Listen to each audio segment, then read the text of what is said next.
پاکستان کے javelin thrower Olympic gold medalist Arshad Nadeem نے Asian athletics champion شپ 2025 میں شاندار کارکردگی کے بعد گولڈ میڈل جیت لیا۔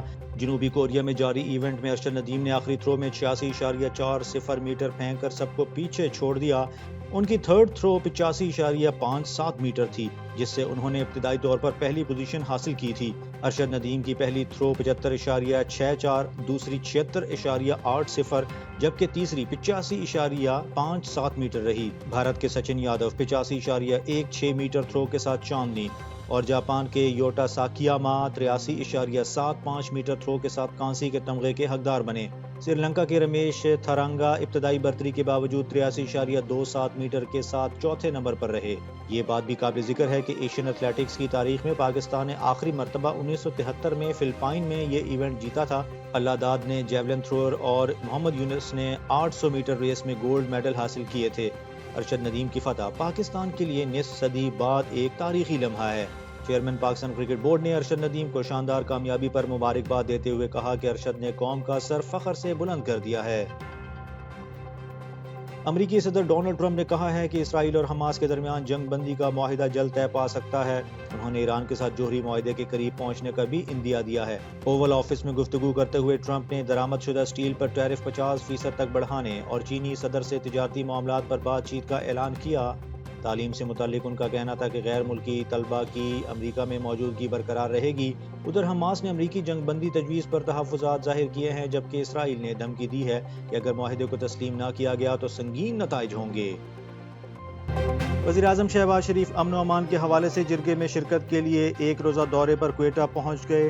وزیراعظم کے دورے کا مقصد بلوچستان میں قیام امن کی کوشش کو سیاسی، قبائلی اور انتظامی سطح پر مربوط بنانا ہے۔ کوئٹہ آمد پر گورنر، وزیر اعلیٰ اور دیگر اعلیٰ حکام نے ان کا استقبال کیا۔ وزیراعظم ایک بڑے جرگے میں شرکت کریں گے جس میں سیکیورٹی صورتحال اور اعتماد سازی کے اقدامات پر مشاورت کی جائے گی۔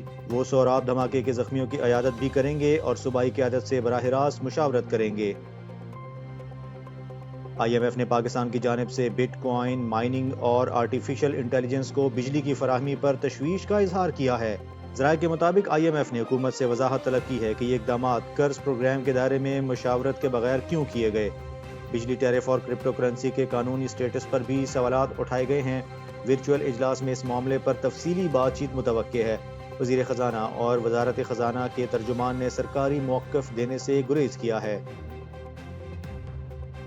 رافیل طیاروں کی کارکردگی جانچنے کے لیے فرانسیسی ماہرین بھارت آنا چاہتے تھے، مگر بھارت نے اجازت دینے سے انکار کر دیا۔ بھارت کو خدشہ ہے کہ فرانسیسی ٹیم ناکامی کا الزام بھارتی فضائیہ پر ڈالے گی۔ فرانسیسی فوج کے ترجمان نے کہا ہے کہ وہ حقائق جاننے کے لیے براہ راست معلومات حاصل کرنا چاہتے ہیں۔ اگر واقعی رافیل طیارے مار گرائے گئے ہیں تو یہ 2 دہائیوں میں پہلا واقعہ ہوگا۔ یاد رہے کہ پاکستان نے بھارت کے 6 طیارے مار گرائے، جن میں 3 رافیل بھی شامل تھے۔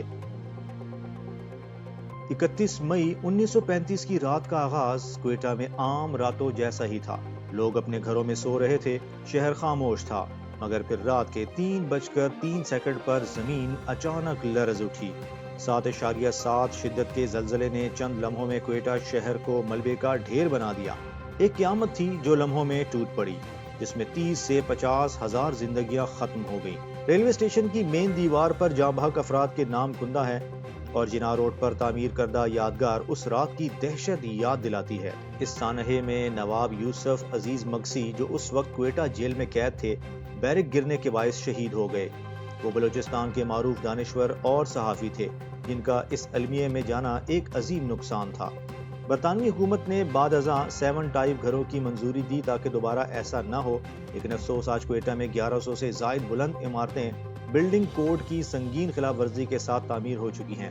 ماہرین خبردار کر چکے ہیں کہ اگر ان عمارتوں کے خلاف بروقت اقدامات نہ کیے گئے تو آئندہ کسی زلزلے کی صورت میں ایک اور سانحہ جنم لے سکتا ہے۔